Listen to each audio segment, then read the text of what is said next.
Happy holidays, everybody. Merry Christmas. Happy New Year. This is my favorite time of the year. This is it's called Yes, my year-end series for 2014. Everybody looks forward to this series. And today, we just did our most anticipated games of 2015. In this episode of my year-end series, we are going to be doing Game of the Year. Woo! And let me tell you, I had my work cut out for me. I've been keeping tabs on this all throughout the year. Everybody that follows me knows I pretty much play every single release. Indie, AAA, PC, every platform, Xbox, PlayStation, Wii, handheld, portable, iPad, tablet. I pretty much play everything. And I've been making a list throughout the year. And you know something? I gotta be honest. This was a pretty decent year for me for gaming. I mean, I know next year looks absolutely nuts. But I had no problem with this year. So it was actually very hard for me to list. I think I condensed it to 20, and then I have like a few for honorable mention. But I want to get through this, so this video is not too long. And I got to start working on the next year-end series video, which actually will be my all-time favorite games of all time. So just imagine how hard that list was. I mean, I could go on and on and on, but you know, you got to make a list, and you got to condense it. So it's not easy. But I managed to get it down to about 20 that I wanted to talk about. So let's get right into it. Alright, my games of the year for 2014. The Wolf Among Us. Yep. I noticed a lot of people weren't including this in their lists, and the season did finish in 2014. Telltale Games is one of my favorite developers. I absolutely been loving them since the beginning. I loved all their series. Even before The Walking Dead, I loved what was it, Jurassic Park, Back to the Future. Absolutely amazing. And the storytelling is unmatched as far as I'm concerned. And that's why I had to include The Wolf Among Us. And I went into The Wolf Among Us thinking, you know, it's a new IP, it's a new game from Telltale. I just got off of The Walking Dead.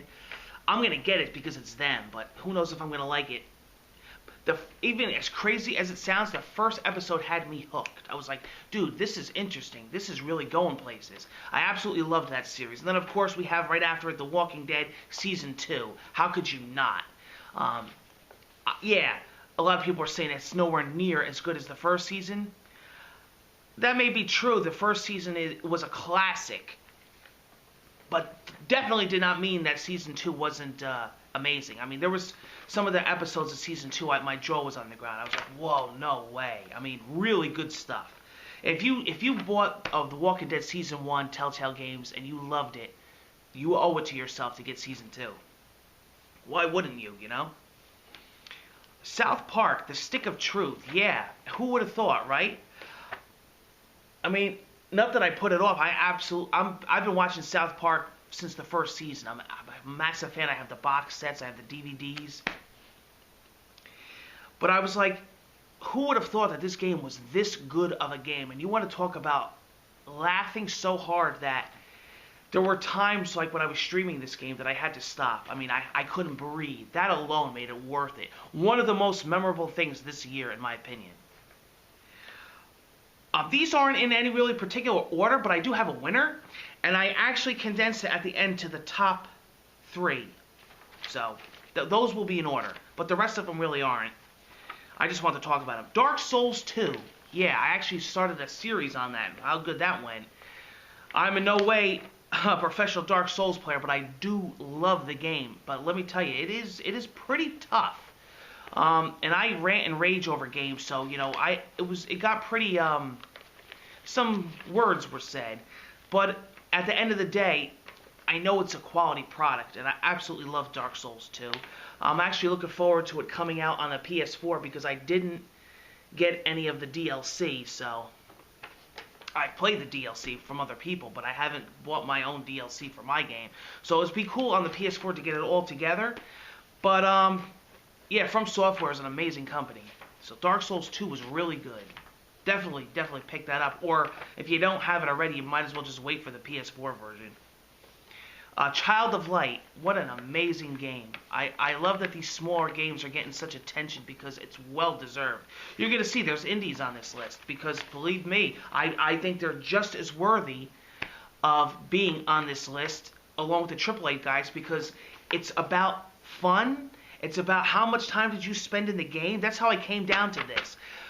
Whether or not the game is groundbreaking or game-changing, a lot of these games aren't. It's my personal opinions with them and personal experiences with them. How much did I put into them and how much fun did I have? And that's what made this list. That's how I based it off of. Not, it's not reinventing the wheel, a lot of them. It's doing what's right and going with what works. And a lot of them did. And a lot of them this year didn't. But Child of Light was a great, great little game. I mean, it had a lot of depth to it. And it's like, what is it, like 15, 20 bucks? Not something like that? I got it on PS4. Here's a game that you might be like, whoa, I haven't heard about this game. Alien Isolation. And I was going to put an honorable mention. I'm putting it in my top of the year list because of the silly criticism and ignorant reviewers out there that reviewed this game. Yeah, I'm not saying it's top 5 of the year. I'm not saying it's number 1. But the criticism that it got, and it's amazing because if you look at most of the reviewers with half of a brain cell, it got very good reviews. But I don't care about that. What did I think of it? Because it's got to be worthy of me to make this list. I loved it. I thought it was incredible. I thought the whole stealth mechanic, I mean, if you didn't know what this game was about, I mean, they talked about it for months and months at shows and E3 and whatnot, then I wonder why these people bought it, because a lot of the negatives that they said about it was stuff that they should have already known. This game wasn't trying to be anything else than what it was promised as, and I thought it delivered. The graphics were fantastic. The atmosphere was fantastic. That sense, I was playing it with a Turtle Beach headset when you can go actually on my channel. All this stuff is documented on my channel. You can see my reactions. You could see my jumps and my whoa and oh man. I mean, what more could you want? It did what it was supposed to do and nothing more. And I really liked Alien Isolation. So that's why it's on this list. Velocity 2X, another little indie game that came out. I absolutely love Velocity Ultra. This you can watch this on my channel too. This was one of my gems of the year. I was highly anticipating this game since it was announced, and let me tell you, it's amazing on the PS4. It's amazing on the Vita with the touch controls. It works perfect. The teleporting. You have that classic Velocity Ultra gameplay, but then you also have actual side scrolling. What a game. You owe it to yourself to check Velocity 2X out. It's an amazing, amazing piece of work. And it's real cheap, too. Sunset Overdrive. Yeah, I was highly anticipating this since E3. It's an Xbox One exclusive. And it's better than I even thought. When I brought it home and I played it, I was like, yeah, this game is pretty good. I don't think I had a chance to put it on the channel, but I was streaming it. I did play it. And I really, really liked it. I thought it was a pretty cool game. Now, I know they're saying that if there's a sequel, it's most likely going to be on PS4. It's just a one-time Microsoft thing. We'll see. They're saying that about Titanfall, too. I don't know. We'll see. But Sunset Overdrive, very cool game. That's all I'm going to pretty much say about it. I enjoyed my time with it. Yeah, there was a lot of things about it that I wasn't crazy about. But there was a lot that I thought that I did like. Donkey Kong Country Tropical Freeze. Enough said. Not much to say about that. I love the freaking series. It's Nintendo. You'll see Nintendo made this list quite a few times this year. Very well deserved. Nintendo's an amazing company. I absolutely love them. I grew up with them. Quality games. Yeah, you could go on and say, oh, there's not that much as comparison to the other gaming consoles. There's not that great. There's not a huge library on the Wii U, but what's on the Wii U is all top notch, in my opinion. And they take their time, they put a game out, and it's not broken, which we've seen many times this year. That seemed to be a trend of the year. They're quality products. I love the game, and Donkey Kong Country Tropical Freeze was an awesome Donkey Kong Country for the series. Absolutely looks gorgeous on the Wii U. Don't forget, this is like the first time that we're seeing a 3D Donkey Kong game. Good stuff. Destiny. Yeah. This is a controversial thing. This is split. I'm going to tell you why it's on this list. Again, not groundbreaking. Nothing that they're doing hasn't not been done before, right? If they're not reinventing the wheel, yeah, I admit it is a bit of a grind. You're doing repetitive things again. There's not that many worlds. Yeah, where did all that money go? But I'm going to tell you what though. A, the production of the game, the graphics are absolutely outstanding. It works. There's nothing broken about it. And I'm going to tell you what it all comes down to. When I review a game and when a game makes this list, it's about how much time did you spend on it. And I have to be honest. If I'm basing it on that, I have to put it on this list because I spent a lot of time on it. I was just playing it the other night. And you got to admit, people thought, oh, a week or two, like with Titanfall, a week or two later, it's going to be, dead in the water. You're not going to hear about it. You're still hearing about it. There's still DLC coming about it. These gaming channels are covering it. For whatever reasons, that's, whatever. But all I'm saying is that I put a lot of time into it. I don't expect nothing extravagant when I play it. I'm playing for what the content is, and I had fun, and I'm still playing it. So that's why I made this list. I probably dumped many hours in that game. If I had to make a poll of what games I put the most time in, it would definitely be in the top. So Destiny.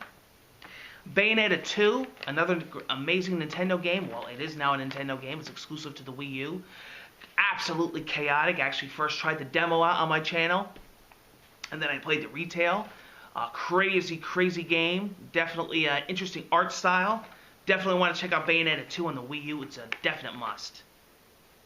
Especially if you're a huge fan of the first one. In my opinion, it's way better than the first one. Oh, and you get the first one also. It comes with it. So, that's a cool bonus. Shadow of Mordor. How could that game... Now, this is interesting. I will be honest. I'll give credit where credit's due, and I'll be honest. I'm not going to make stuff up. Not that I wasn't planning on buying it, but it wasn't one of my top games on my radar of the year. I wasn't highly anticipating it. And then I was watching people on YouTube play it, and then I was checking out some of the reviews, and then I actually got a chance to play it a couple times myself, and then I said, whoa. What that whole, what was it called, the Nemesis system, and the graphics, and the story, and the gameplay, yeah. And then I spent some more time on it, and then I kept playing it, and playing it, and playing it, and then I said to myself, this is one of my games of the year. This is a top quality game. If you guys were on the fence about Shadow of Mordor, whether or not you're into that kind of a game, or you're a big Lord of the Rings fan, play that game. It's a really, really good game. And that is exactly why it made my list. I've been doing a lot of podcasts. I've been doing a lot of cameos on other channels. So I've been talking all week. My voice is about to get going here.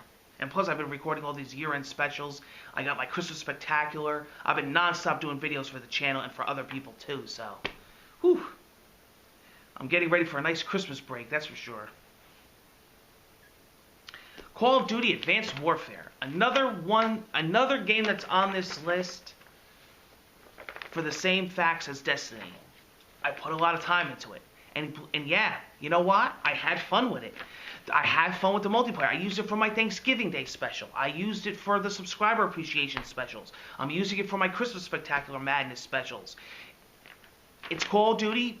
Nothing groundbreaking. Not inventing the wheel. They did change some things in it that you're not used to in Call of Duty. It works. Compared to Ghosts and a few of the ones before it, I gotta say, Advanced Warfare is a quality product. It's a good Call of Duty. And if you skipped the past few, if you didn't get Ghosts, and if you had been on the fence, I would pick Advanced Warfare up. I liked it. And like I said, it makes great for interacting with my subs, and we've been having a blast. And I don't take it serious. You can see my channel. I'm not nowhere near good or a professional. I'm getting better, but that's because of the time that I've been putting into it. So it's one of those kind of games, like Destiny. It's really the same kind. How much time do you put in it? And that's exactly why I made this list. So, and the graphics are really good in it. It's a well done game. The story is really good too with Kevin Spacey. I thought the story actually, I know they're not really known for their story. It's more of a multiplayer. The story was pretty good. And the online works great. It's not broken. The top games are, right? I'm getting ready to get to the last 3, but there's a couple more before that. Forza Horizon 2, again, I probably put the most into that game this year. I absolutely love the Forza franchise. I love racing games. It's an absolutely beautiful game. It looks fantastic on the Xbox One. Forza Horizon 2 is an amazing racer. Shovel Knight. Yeah, Shovel Knight. Enough said. And the reason why I'm saying that is because if you've been following me, I've been talking about this on YouTube and on Twitter since it came out. It just got announced now it's going to be on the Vita and the PlayStation 4 with Kratos. I'm going to probably be getting it again for that reason. Amazing little indie game. Got that classic retro feel to it. It's done right. You could really tell that the people that made this game had a true love for that gaming genre. They know what they're doing. They know how to make a game. They know what people like me are looking for. You could really see the love. It wasn't rushed.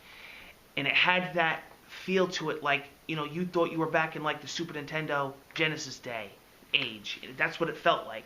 Really great game. Pretty difficult. It's got a little difficulty curve to it. Graphics are absolutely gorgeous. The music, the sounds are absolutely gorgeous. It's really got that old school gaming feel to it. You definitely owe it to yourself to get Shovel Knight. And of course, how could I leave this guy out? Mario Kart 8. Wow. And with the whole amiibo functionality, that's another thing too that made this list is amiibos in general. I think they're awesome. They're fun to collect. I think they're going to be really supported in the future. I see a lot of more games supporting them. I think that they're going to really right now there's not extremely amount for amiibos, but I think a lot is coming. And Mario Kart 8 is cool because you actually get costumes from your amiibos. And that's pretty cool. And eventually I see amiibos having their own game like Skylanders or Disney Infinity does. I'm sure it's going to happen. Mario Kart 8 is a blast. Another game that I spent tons and tons of time on. Online, offline, unlocking stuff, playing it with subs, playing it with parties. Nice family game, everybody on the couch. Mario Kart 8. Now, top 3. Get ready, I'm going to go through them quick. Top 3 is Far Cry 4. Yeah.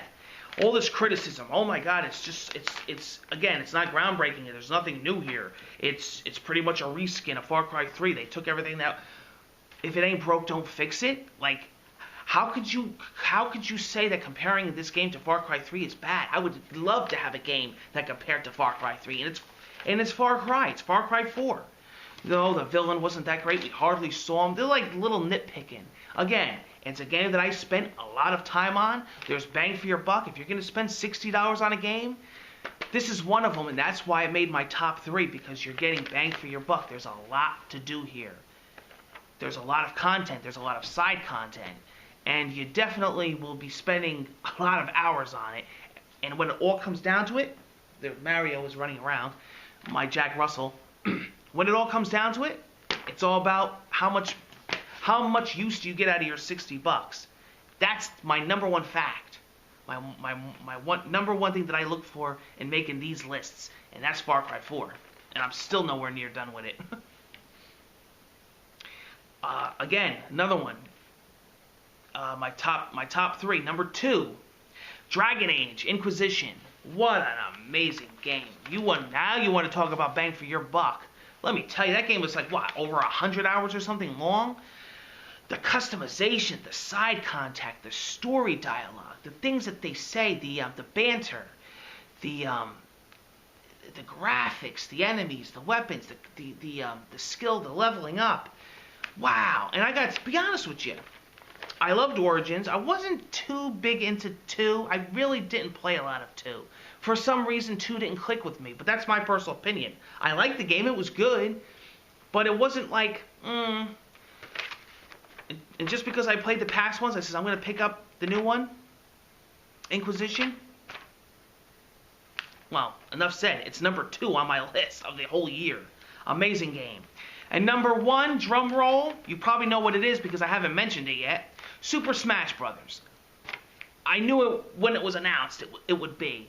And between the whole amiibo functionality, between the 3DS version, between the Wii U version, the content that's packed into that game, woo! Hours and hours and hours of fun. Smash is going to be the game that we play for the next few years. We're still playing the older ones.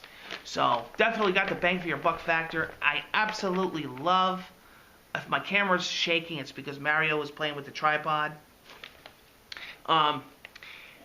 Absolutely love Smash Brothers. It's a game that I will be playing all throughout the year, next year, and the year after.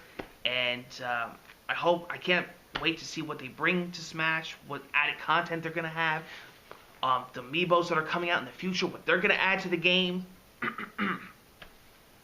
The whole online thing, really good stuff. So, Super Smash Brothers, I would say Wii U / 3DS, both of them, are my game of the year. Honorable mention, I'm going to run through these quick. The Evil Within, absolutely great horror game. I thought what it was supposed to do did well. It was scary. It was very good. Well production. Watch Dogs. Not a lot was said after Watch Dogs got released. I thought it was great. I thought that, this whole thing about, it didn't look like what they showed at E3. They downscaled the graphics. Oh my God, it doesn't have this. It's a GTA clone. Yeah, whatever. People are going to have to say something about everything. So, whatever sounds good. All I know is another game I put a lot of time into. I mean, it almost pretty much could have made my top list. But Watch Dogs was really good. If you haven't checked it out, yeah, it's actually on Wii U now. I'm not sure how it runs, but I'm sure it's scaled down even more. But Watch Dogs, and then Geometry Wars 3 Dimensions. I thought that was a really good game, so that made my honorable mentions. Really cool game. I'm a big fan of Geometry Wars. And Titanfall. And the reason why, I had a review about it. I don't know what it got. I got a little under an 8. 7.8. I forget what I gave it. But that was then. That was right after it was released. DLC had come out since then. And again, I spent a lot of time on it. I just did, what was it? I just did a subscriber match with Titanfall, using Titanfall. Spent a lot of time on it. So, it didn't do nothing groundbreaking. You're right, they had parkour back then. Unreal Tournament did it.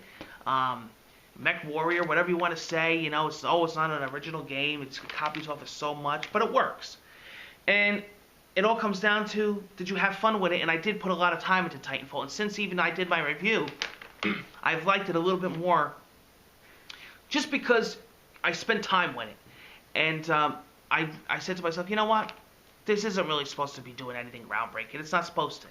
It works, though. It's fun. And I've never had a problem with the online. And, it had no story. That was terrible.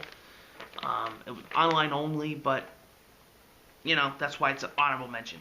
It did a lot wrong, but it did a lot right, too. And I did put a lot of time into it. So that's my list. Thank you for joining me. I will see you on the next year-end special series, which will probably be my best games of all time. And that was a tough list to come down to. So I hope you join me for that. There'll be an honorable mention for that list as well. And I've been gaming my whole life, so you could just imagine what's going to be on that list. Thank you for joining me, everybody, and happy holidays. That's a wrap.